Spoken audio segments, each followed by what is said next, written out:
Ngasi tuan tuan ba pau si singamadi social media dagi lokal ba pau singe update pijari ahan bada maroi ba pau Assam Rifle ge khut thongna bada NSCN ge kedar ani sire Myanmar da leiba Monom village mai thadok lamle Chief Minister Khemchan gi Churachandpur khongchat chagoloi Union Territory gi demand phangna ba hojik su lepli haina KNO ZRO na phongdorakli Chief Minister Khemchan Churachandpur da lakpa yaroi haina UKNA na su agan ba warning tawrakli Drong Laubida Amukasu IED ani fit tawramle Tangkul naga khulsingda Assam Rifle changba yaroi haina miyamna thingkibagi mayokda AR na sangsad khulenda public garising thingba hokre Arambai Tingol gi General Headquarter Medical Team amadi PRO Robin Mangang Khwairapum gi social media update ka loinana khungyardana Assam Rifles na aduga sangsadana Tangkul gi micham miyamna AR chatba thingli ZLF ka mari leinade hairakli state asida LPG amasung thau gi awatba leide hairibadu aranbani haina director na phongdorakli Manipur yauna Adai state singda HIR gi ahum suba tangka ki thabak sing numit kharani da hauragani Kamjong district ki attack foreign aggression natte haina home minister Govindas na phongdokliba wafam yaningdi haina working committee na phongdokre Manipur da dengue gi laina laisat amu kangba horakle pung kunmari gi manungda mioi mari positive oire andak sahi gi positive ki masing kunmapan sukre Governor Ajay Kumar Valana Union Home Minister Amit Shah unakre Kamjong gi khunja singda KNAB amadi PDF singna ot naikiba aduda Assam Rifles singsu saruk yakhi haina khunja singna Assam Rifles da maral sirakle Pitambara School gi mapu gi yum gi geta sakhangdaba singna bom ani thamlamle Indigo Imphal gi manager gi yum da su bom langsilamle KCP taibang nganbagi kedar ama phare Kumja lisingani tara mapaldagi lisingani kunga humdoi phawbada Manipur da umangi lam square kilometer chani maripu tara taruk mangsilagle Ngarang pangthokani tawramba NEET UGC gi exam paper leak oirakpadagi cancel tawkre CBI da chijinnaba sinakre Me tara mari phawbada kana amatana claim taraktrabadi dispose tawragani hairakli Home Minister Govindas ki wafam chahi ahum go wa khitsi haibani haina kaisam ibhomchana phongdorakli maka tarakpada Editor Kalamgi Machang Oiba Paudana, Makatana, Laipung na Saba, Sangumna, Lairabadi, Saukri Makong, Nomduna, to Deklapa, Yai. Aroibda Singda emergency Lautokunatana, Atopa Upai, Lairoi Haiba Wapam Sing Asi Puzarakli. Adom na hojik yengbeliba channel asi kanglei pauthang YouTube channel ni channel asida iramdam amadi mapalamgi maru oiba pausingi update taba amadi yengba phangbigani channel asina pau upload tawrakpa matamda adom-adomgi device ta notification uba phangbinaba amadi channel asibu pungning thogatbiba oina sungsoi soidana subscribe tawbiduna bell icon nambiu haijabagal loinana hojik pausing amuk sandona pijari Arunachal Pradesh ki Chalang district ki Mio police station ki manung chanba Songking village da Assam Rifles na ngarang numidang chathakiba counter insurgency operation da nakal animakda nongoi kapnabagi tawdokda NSCN faction amagi kedar ani sire hari akangnaba paw ama phangwadagi Assam Rifles ki kangbu aduna Chalang district ki Mio hariba mafam asida thiba humbagi tabak chathaba matamda NSCN faction amagi Kedar Singa Khut Thongnabada NSCN gi Kedar ani adu laikidabani asi baksang ani adu aujik phawba masak maming khangba ngamdri hairi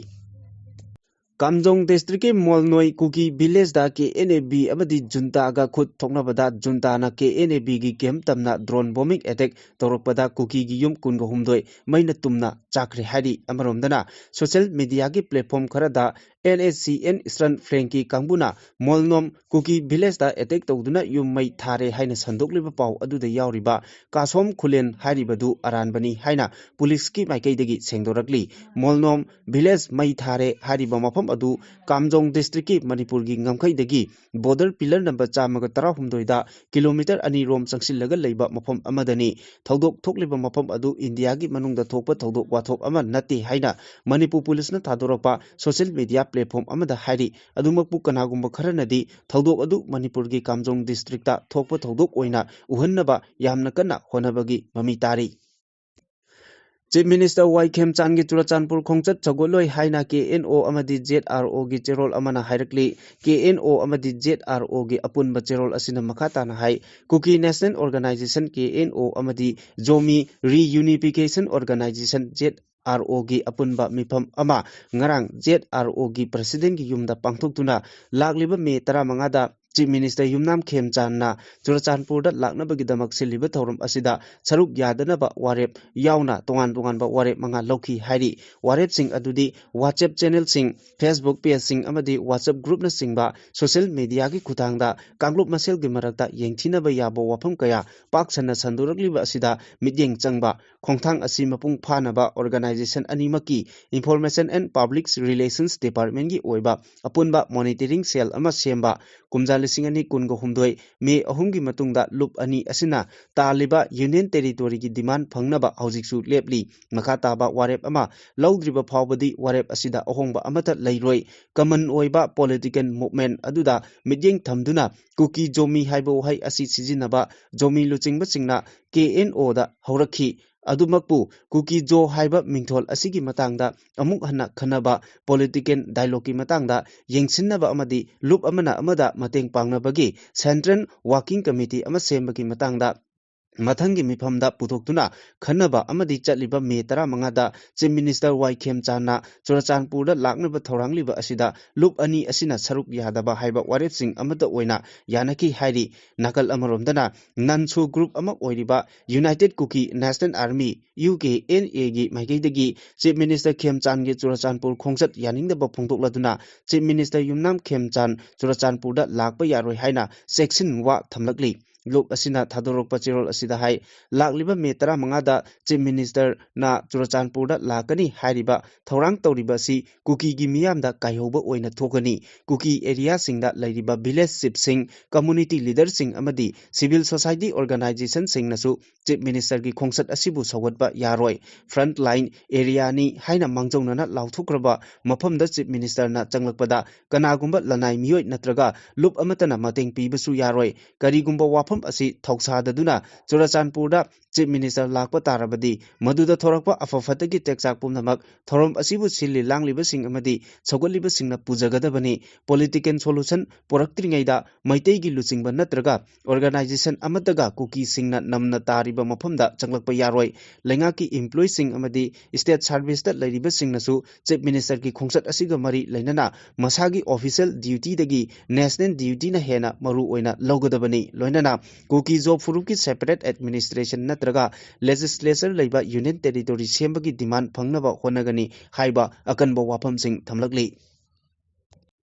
Bom pokai handuna pikliba machin mawpa ani hatkibagi miwa masa langlinge gi cheirakta Bisnupur district ki Moirang police station na konba tronglaubi maning lekai Guru Khana khulda lanjena kibadagi mi amata leinadraba yum amada IED ani plan tawraga thamlamle hariba khul asi kumja lising ani kolumdoi gi me ahumdagi thokiba kangluki irang adudagi lanjena kibana maram oiraga hojik phawba mi amata hanjindana lairiba lamdamni manak aduwaida changluba mioi kharana bom fit tawba ure haiba paw Moirang police station da kangalakpadagi Manipur police ki bomb disposal squad ki team ama laktuna ngarang numit yungba matungda bomb sing adu asoi angam yaudana lokthokre hari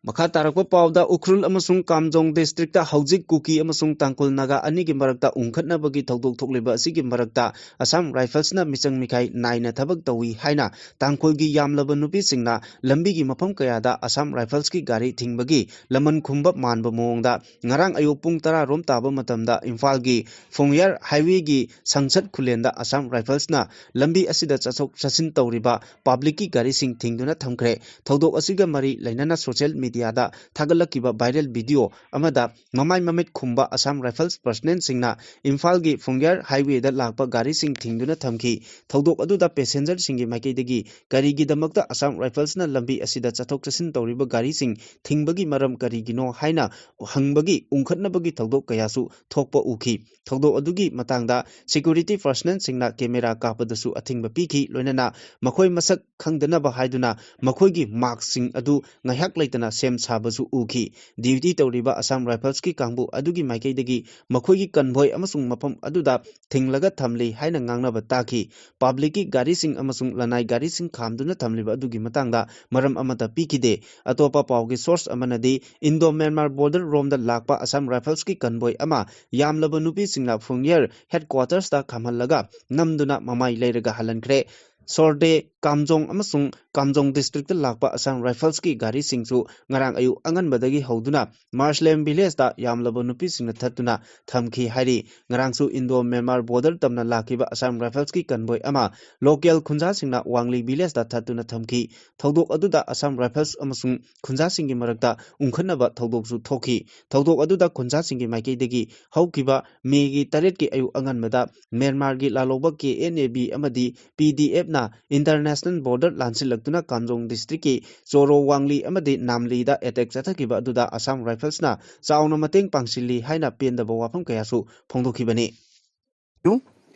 जाना नहीं दे रहे ना reason तो पता ही कम से कम reason तो पता है जाने नहीं दे रहे So actually, आना जाना करना है हमें बस वही है sir, actually what happened, you know, our convoy is also stopped there. So please, you're making videos or what? Yes yes Please, sir, please don't make videos. Why not It's not I mean good. we are just simply going on our way and you are stopping us and you are not telling us the reason we can't go we don't have free movement in our own land so Sir, at least give us the reason so that sir, actually what happened is that we are not going to your Makha tarakpada Arambai Tengol gi update da General Headquarter Medical Team na asumna hari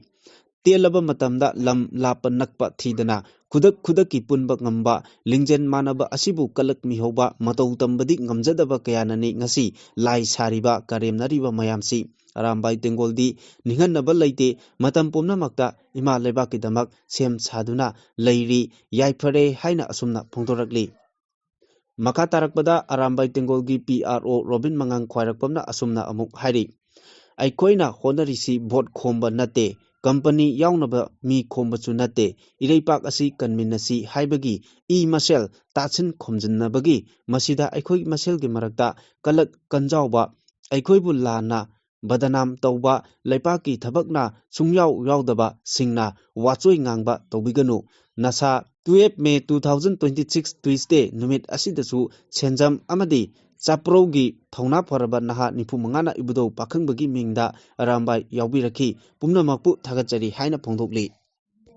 Manipur gi Ukhrul district asi lengakna miyeng changdraba mafam ama oirakle haibagi khudam oina phungyardana Assam Rifles ki personnel sing changba yaroi haina masing yamlaba tangkol nupi sing lambi thingli aduga sangchatdana Assam Rifles ki personnel singna tangkol gi micham miyam chatba yaroi haina thinglaga thamli haukiba numit kharani gi mamangda kuki militant singna yamna tuina attack tawrakbadagi Naga village volunteer singa Kuthona bagi thokdok thoktuna misi mina kaya marumsu nangba laikre irang adu laksinabagi damak handakta Manipur lengakna Assam Rifles ki company Nipan rom nongna thajin kiba lairabani adubu law and order ngaknabani haiduna masagi khulda chachaba naga sing phawba Assam Rifles ki personnel singna chatba yaroi haina thingduna thamli amaromdana Assam Rifles ki personnel sing adu kuki khulai paiba singi michang changi haiduna makhoibu manung hanjinba mafam singda changba yaroi haiduna tangkogi nupi singna thinglaga thamkibani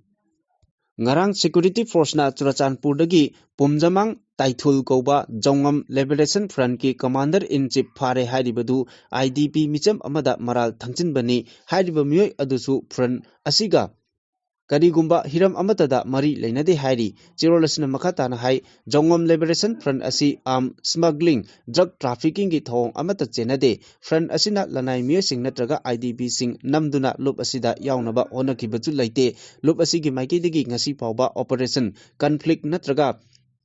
hostile gi oiba thong sing amata chathaba laite social media channel singda kanagumba kharana organization amasung border jo community singda target tawduna aranba wafam kaya sandokliba asisu khudakta toknaba mari lenaba pumnamakta warning tawrakli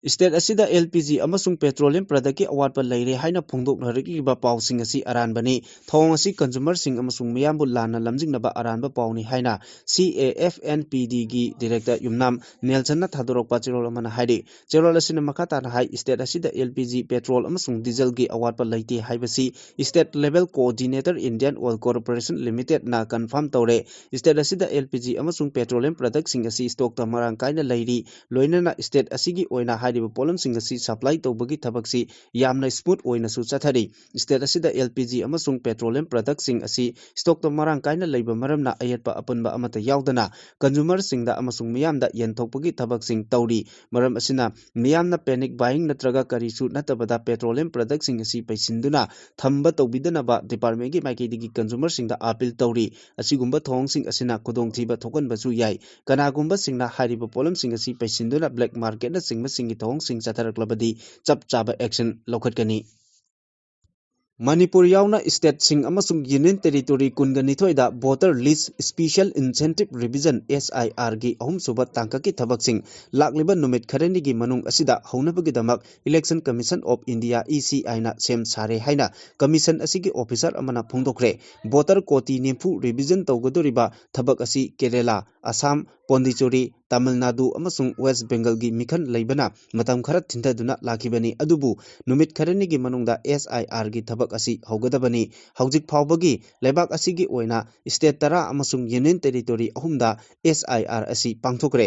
SIR pangthokraba state amasung union territory sing adudi Uttar Pradesh West Bengal Tamil Nadu Rajasthan Chhattisgarh Kerala Pondicherry Andaman and Nicobar Island Lakshadweep Gujarat Madhya Pradesh amasung Bihar ni masigi mathakta Assam gi oinasu SIR pangthokkiba SIR gi thabak asida punna voter koti Mariputra mapan rom revision toba ngamkhre lemhauriba voter koti nempu rom asi punna state tara taret amasung union territory mangagini haukiba February 18 da ECI na state amasung union territory kungani thoigi SIR pangthoknaba thaurang tawkrabani thabak asi April dagi haunaba thaurang tawrambani hariba thabak asi loibaga loinana lebak asigi state amasung union territory khudingmakta voter revision gi thabak asi loisillagani hairi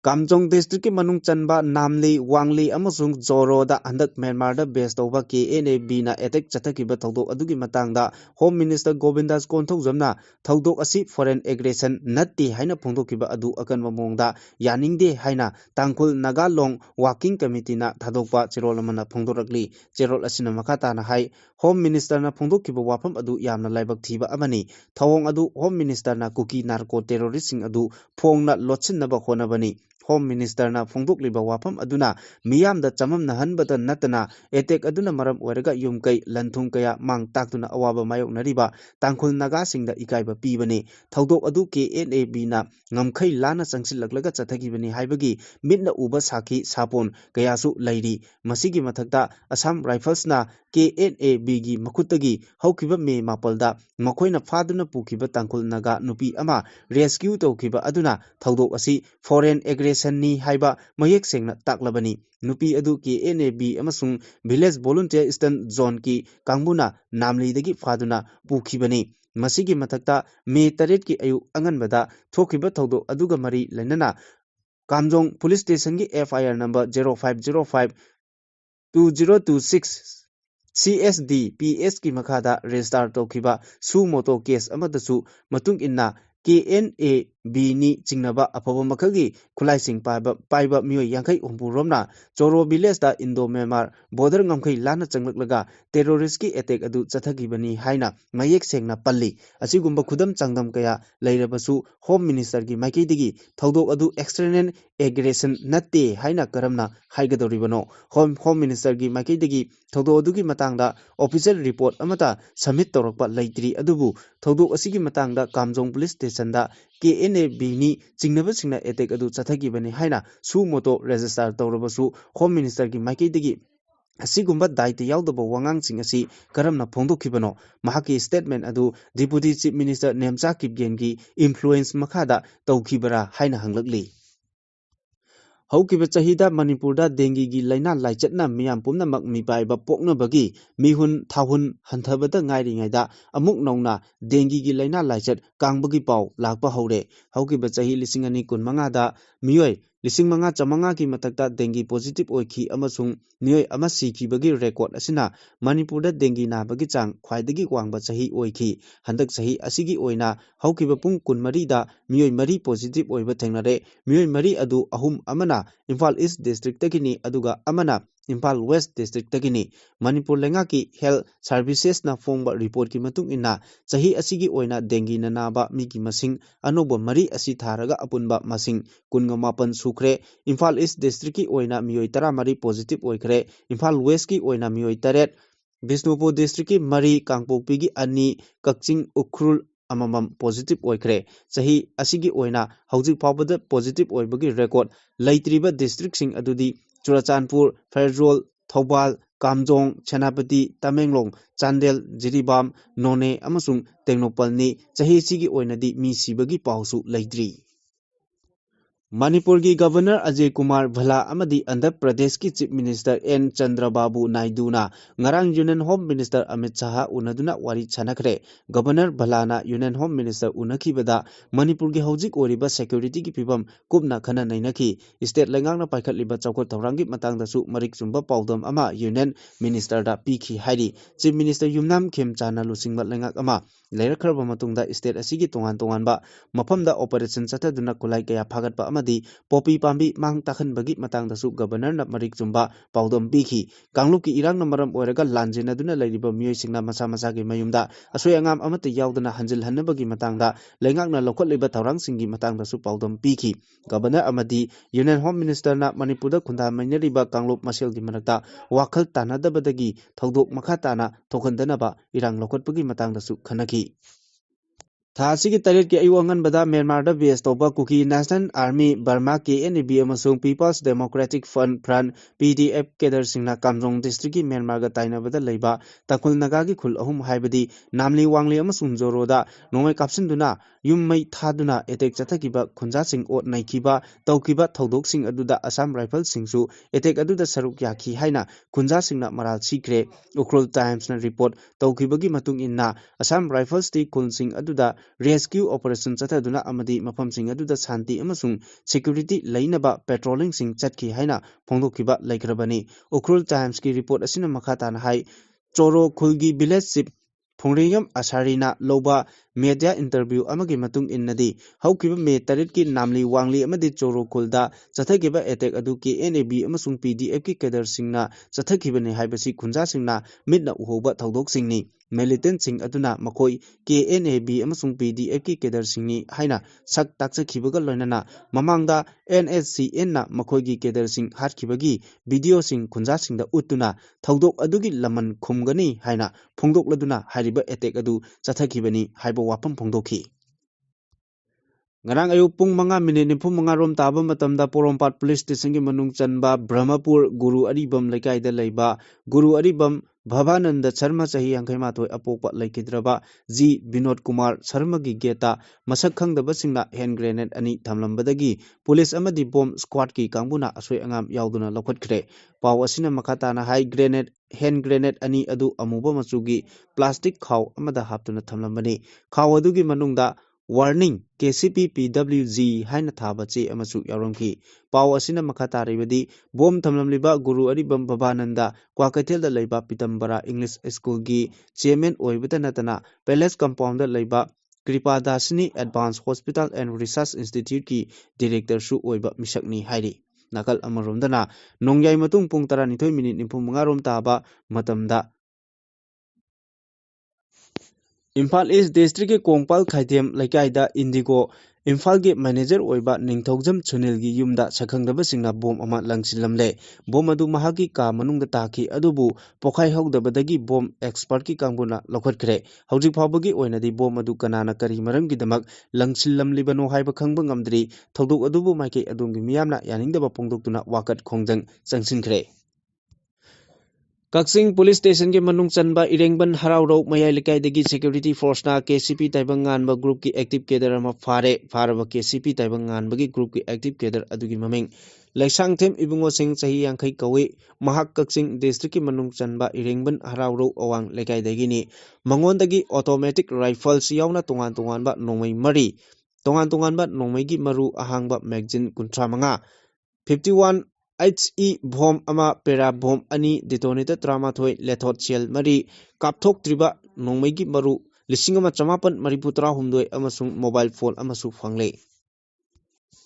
Indian States of Forest Department ki matung inna kumja lising ani kulumdoi phawbada Manipur ki apunba umang gi saruk square kilometer chani mariputara nipal mangsilak le hari kumja lising ani tara mapal dagi kunga mathoi phawbada umang gi saruk square kilometer chani nifu mapal mangki kumja lising ani kun mathoi dagi kulumdoi phawbada na square kilometer nifu taret pak chawba umang gi saruk mangki haina report asida palli report asigi matung inna kumja lising ama chamapan marifu taret dagi hojik phawbada state asigi square kilometer chani pan marifu humdoi pak chawbu umangi charuk mangkhre masigi manungda haukiba chahi taruki manungda umangi charuk chada marifu trama thoi mangkhibani n biren singna kumja lising ani tara tegi kunmanga phawba manipur gi chief minister oiringai da state asigi mangsi lagliba umangi charuk yengchinduna mapung phaba report ama phongnaba wion da gangalakpa laiki satellite image sing yengba matamda yamna ten khraba matamgi manungda state asigi ayamba umangi charuk sing mangsilakpa mayek sengna khangba ngamki Chingi lamda paktaknana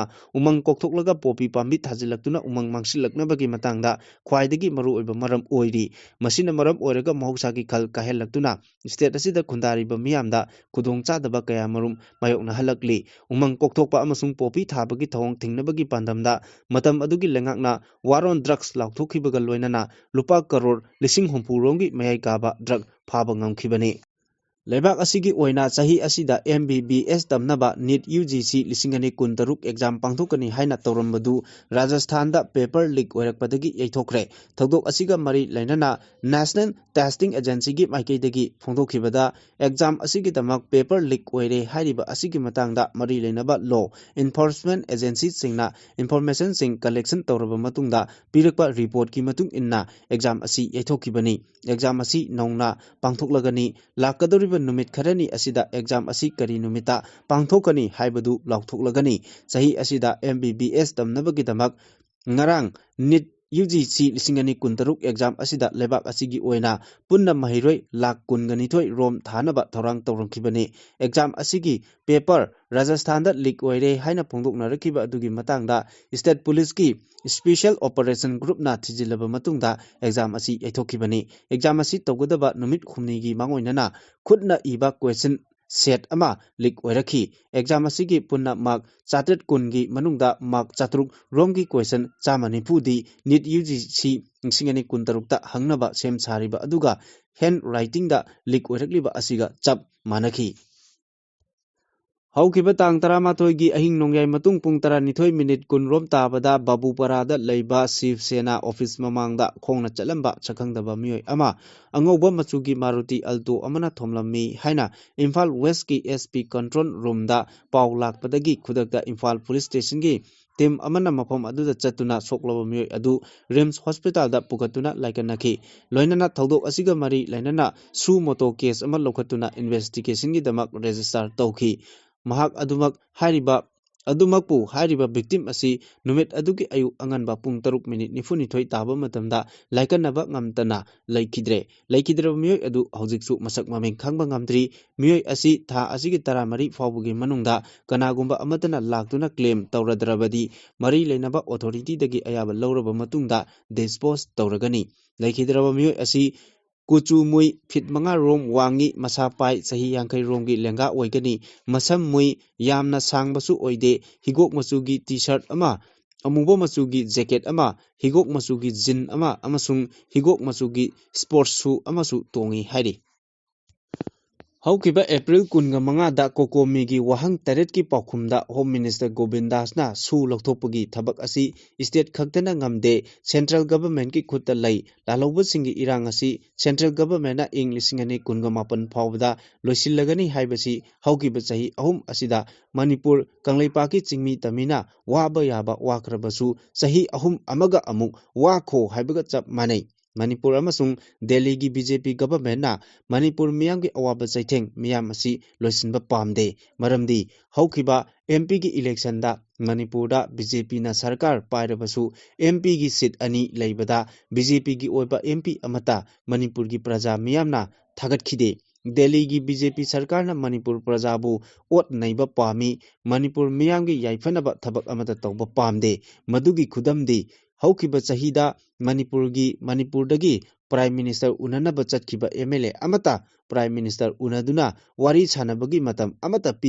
pikidaba aduni Manipurgi ngamkai kanba pamba ngamkai ngakchariba singmi tami prajabu mirai biraga lal hauriba landarakliba kuki jogi misang sangduna National Highway amadi iramdamgi lamdamda ningtamna chatpa amadi changba yadana sahi ahum asi thambirakli Prime Minister Modi ji na nupi angang yamna nungsiba saduna beti pachao beti parao maki nam me per lagao haina lauraga zirida amasung trong laubida nupi angang harpada machin menduna lairiba karigino adudi aikoi kari tobatai lamyanba hijam irabatna ningthogi mamak oirabasu praja miyamgi ihongna darbar member gi famdagi hena lummi haina pham thadokibagum Manipurgi BJP gi minister MLA Thomi Singh amadi member singna Manipurda kuki laloba singa chatharibasu handok hanba buffer zone lokthokpa Manipurgi apunba saktam thugainaba honaduna Manipur miyamgi matakta landariba kuki singasi numit tarani gi manungda lokthoktrabadi aikoi BJP dagi tokle haina thongna leina chongthokpa mathau tai makha tarakpa aroiba pawda editor kalamdagi machang oiba paw lokhatchari Makatana Laipungna Saba Sangumna Lairabadi, Saukuri Makong Nomduna to Deklakpa Yai. Maitei Ipa Ipu Singna Pauru Oina Tambiramba, Laipungna Saba San Mo Kongde, Haibaduga Manaraba, Manipur Lebak Asibu, Ngasigi, Manipurgi Yelomi Purup Singna Lepa Laitana, Lauba Honarakle. Haujik Manipurgi Yelomi Singda, Haktengana Natrabasu Nakoinana, Central Force Singna Kuki Narako, Terrorist Singda, Saugutbagi Mami Zauna Tarakpadagi, Lamdam Asiki Yelomi Singna. India gi Central Force singda thajadabadagi phongna Central Force state asidagi hanbikro haina laurakliba asi sahi ahum helakle ngasimak Central Force singna kuki narco terrorist singda mateng pangsillaga yelomi singda landa hanbagi kudam changdam phangbadagi Ukhrul district amadi Kamjong district ki khunja sing maru oina tangkol phuruki miyoi singna Central Force leibiranu State Force na khul ngakpiro haibagi kholau Manipur pumnin nilakli asigumba kholau asi maitei singnasu hanadagi lauduna lakrabani nakal amaronda Manipur lengak asi Assam Rifles amadi Central Force singi makada lairabara haibagi wahangsing Manipur gi yelongmi singi CSO singna hangnarakli maramdi ngasigi state lengak asina Laipungna Saba Sangumna Khonjel thokna lawba ngamdabagi mami tarakpadagi ni haibada haimanba thoklaroi khali chaliba chahi asigi February thadagi Ukhrul district ki mafam sing amadi Kamjong district ki mafam singda kuki narco terrorist singna bom amadi nongmaina tangkhul naga Manipur gi yelongwi singda landarakpa ngasi pawba lepa laitana santarakli nakal amaromdana Myanmar da base toba kuki laloba singna tangkhul naga gi khul singda landarakpada ngasigi state lengakna amadi center lengakna kari karamba Thorang Lokhalakpage Haibagi Wahangsing Hangnarakli Amadi Haukiban Numitki Kamjong district ki Thogdok Aduda Assam Rifles ki Major Ama Chennai Hainarakliba Asida India Lengangna Phongna Manipur gi Yelongwi Singi Khongul Muthatnaba Silabara Haibagi Wahangsu Hangnaba Aurakliba Asida India Lengangna Karamba Paukhum Pigadori Haujik Manipur Lengaki Aswanba Laipungna Saba Sangumna Laiba Asida State Asida Ningsingba Thoktraba Matamdagi Khundaduna Lairaklaba Yelongwi Singna Kayam Kuina Yengduna Khangduna Laikhisige Haibagi Wapam Sing Ama Amuk Lamdam Asigi Maikei Kayadagi Hangnarakliba Asida Manipur Legangna Laina Loba Sumloi Khali Haujik Manipurda Oirakliba Phibam Asida State Asigi Ruling Amadi Opposition gi MLA Singna Masa Masagi Chaukuri Konduna Makhatana Laikhige Haibara Natraga Maripak Maramdam Kanabagi Damak Centergi Lusingba Singda Kong Tinduna Lauraga Iramdam Manipur Mai Muthat Piroidaba Oirabadi Manipur Dagi BJP Dagi Toklage Haiba Wapam Amadi Matam Thaba Ngamdrabadi Hanadagi Chahi Ahum Hena Khat Chiktuna Khangduna Laklaba Lamdam Asigi Yelongmi Singna Nakhoigi Nathakta Makhal Makha Kayagi Khongjang Changsilakadra Haibagi Chingnadaba Ngamde Amaromdana Ngasigi Manipur Lengakna Makhatana Laipungna Saba Sangumna Laisilaklabadi Manipur gi Yelongmi Singi Khangba Ngambagi Pankai Lalaktuna Jun Tara Nepaldagi Henba Makhal Makha Kayagi Khongjang Changsilaktuna Thogan Ningdaba Thogdo Thoklaklabadi Nakhoi gi Chaukri Makhong Matanta Tekhiba Yai